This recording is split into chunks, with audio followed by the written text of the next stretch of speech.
बड़ा हुआ तो क्या हुआ, जैसे पेड़ खजूर, पंछी को छाया नहीं, फल लागे अति दूर। संत कबीरदास ने कहा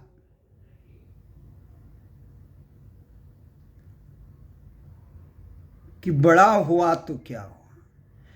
जो आप किस पद पे हैं, कितनी आपकी प्रतिभा है, कितना धन है, कितना महत्वपूर्ण चीज है, क्या अर्जन किया, जब तक वो इस संसार के काम ना आए, आम जनमानस के काम ना आए, आपके देश प्रदेश घर मोहल्ले आम जन के काम ना आए, तो आपका वह पद, वह कद, वह प्रतिभा, वह संपन्नता किसी काम की नहीं है। पंछी को छाया नहीं, फल लागे अति दूर। कितने बड़े पद पे आप आसीन हैं। नमस्कार, प्यारा उत्तराखंड समाचार में आपका स्वागत है। कई दिनों के बाद, देहरादून प्रवास से लौटने के बाद हमने सोचा कुछ वाणी को विराम दिया जाए, परंतु लगा जब तक कि ईश्वर की कृपा है, ईश्वर की आज्ञा है, तो अपने मन में अंदर जो विचार हैं उनको आपके सामने रखूंगा। आज 3 जून 2026 की सायंकाल, जहां उत्तर भारत गर्मी और हिमालयी क्षेत्रों में बरसात का प्रकोप भी चल रहा है, उसके बीच देश और अंतर्राष्ट्रीय स्थिति में कई घटनाएं हो रही हैं। अमेरिका और इजराइल के वर्चस्व की जंग से पूरा संसार, न केवल ईरान, अभी तो पूरा संसार त्राहिमाम कर रहा है। वहीं भारत की राजनीतिक क्षेत्र में, जहां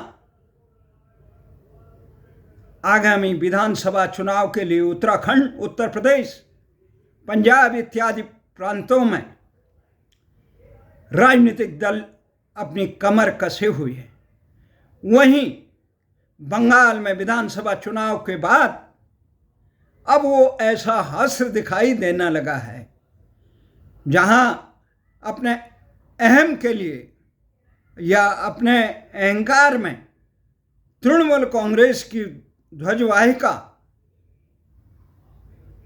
ममता बनर्जी को अब जिस प्रकार से भारतीय जनता पार्टी ने महाराष्ट्र में शिवसेना उद्धव ठाकरे और शरद पवार को पटकनी देकर उनको उनके दलों से भी वंचित करने का एक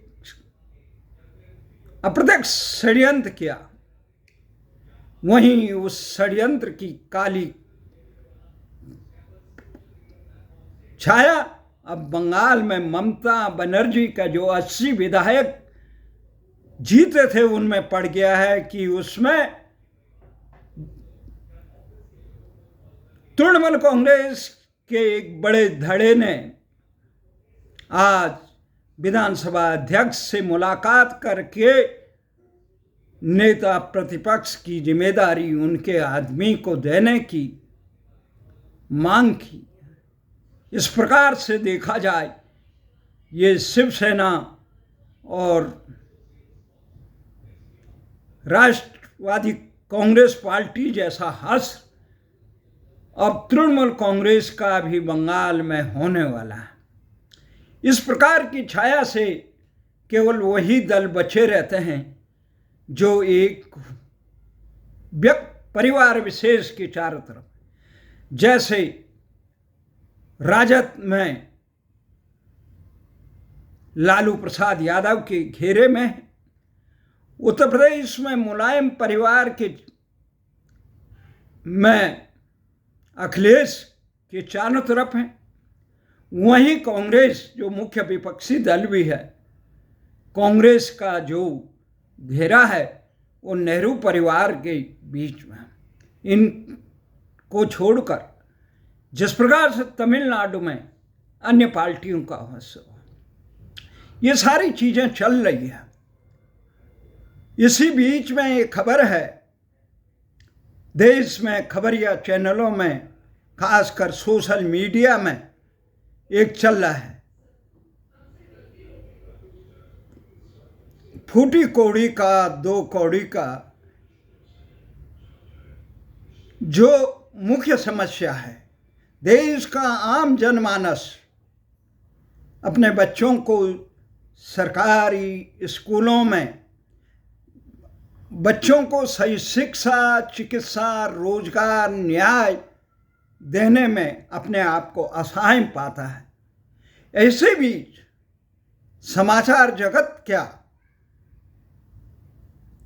कि प्रखर शिखरों से सरकार को इन बिंदुओं पर घेरने के बजाय, सरकार से प्रश्न पूछने के बजाय, जो संस्थान आम लोगों को, गरीब आम जनमानस को बहुत कम पैसे में लेकर, खासकर खान सर जो बिहार में आम जनमानस को कोचिंग कराते हैं, एक उनको सहारा बन के सबल बनने का, रोजगार में जाने का एक सहारा बनाते हैं, उनको पढ़ाने का काम करते हैं, उन पे कटाक्ष करते हैं और उन्हें दो कौड़ी कहते हैं। हमारा ये नहीं है कर्नाटक में जिस प्रकार से आज DK शिव कुमार को मुख्यमंत्री बने, उससे पहले सिद्धरमैया थे, उससे पहले कौन है। हमारा ये मानना है इस विवाद में, हमारा शुरू से ही ये मानना है, आप किस पद पे हैं, क्या हैं, इससे देश और समाज को कुछ नहीं है।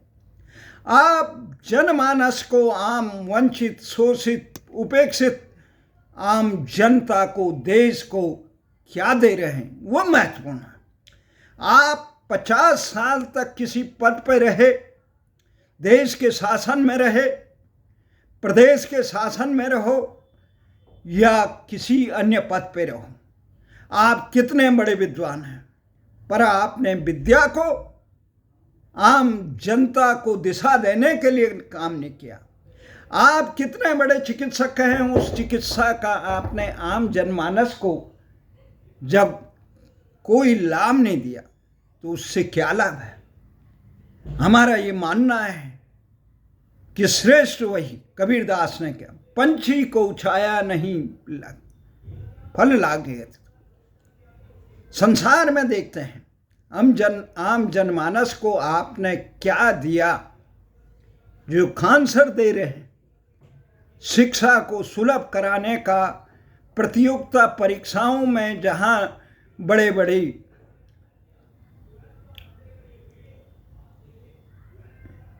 घराने, बड़े बड़े संस्थान लाखों रुपया दे के देते, वहाँ गरीब आदमियों को 200-400 रुपये मासिक की फीस देकर ये एक अवसर उपलब्ध कराने का खान सर का बहुत है। वो चिकित्सा क्षेत्र में भी कर रहे हैं, अपनी वाणी से भी वो अन्याय के खिलाफ, आप अन्याय के खिलाफ उठ सकते, आप जनता के हितों के साथ खड़े हैं, आप व्यवस्था के साथ खड़े हैं, तो आप केवल अपने उदरपूर्ति के लिए, अपने अज्ञानता को, अपने अहंकार को, अपने स्वार्थ को, अपनी संकीर्णता, आप जाति के नाम पे, क्षेत्र के नाम पे, अपने अहम की तुष्टि के लिए किसी चीज का समर्थन या विरोध करते हैं, वो महत्वहीन है। आपने आम जनमानस को क्या दिया। हमने ये देखा, कर्नल गद्दाफी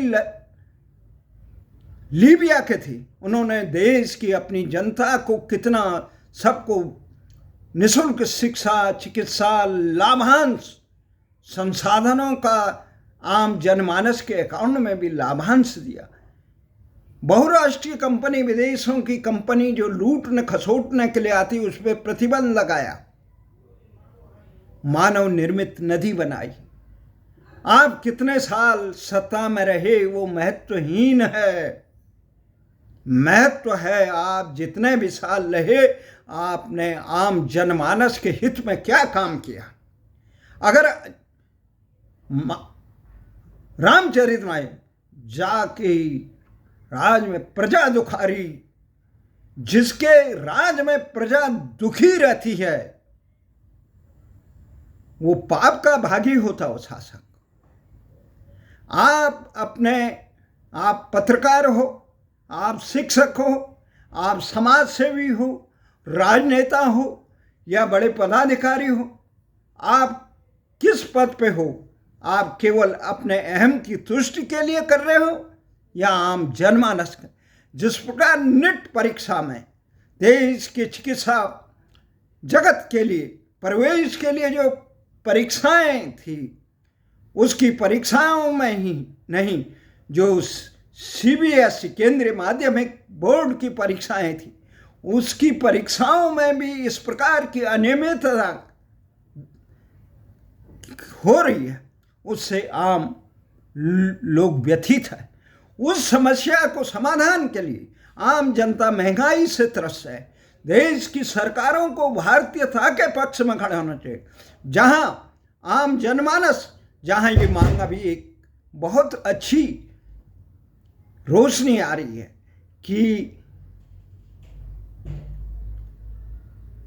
देश में गौ माता के लिए तमाम लोग मांग कर रहे हैं, उसे राष्ट्रीय दर्जा दिया है। आप उस सम्मान का योग्य उन्हें बनाइए। आम जनमानस को इस चीज के लिए आगे तैयार करें। आपकी सफलता, आपकी विद्या तभी महत्व सार्थक है जब आप देश, समाज, आम गरीब जनमानस के काम आती है। नहीं तो बड़ा हुआ तो क्या हुआ, जैसे पेड़ खजूर, पंछी को छाया नहीं, फल लागे अति दूर। सबसे बड़ी बात है, नहीं तो क्या हो, जब विद्या विवादाय धनम मदाय शक्ति परेशान परिपीडनाय खलस्य साधुर विपरीत में दे ज्ञानाय दानाय चिरक्षण। समय की तुला पर सबसे बड़ा यही है, जनहित के लिए, राष्ट्रहित के लिए, न्याय हित के लिए आप कहाँ खड़े हैं, वो महत्वपूर्ण है। दुनिया क्या बोलती है, इसको दरकिनारे करके इंसान को मूल्यों के लिए समर्पित होना चाहिए। यही भारतीय संस्कृति का अनुपम सीख है। जय हिंद, जय भारत।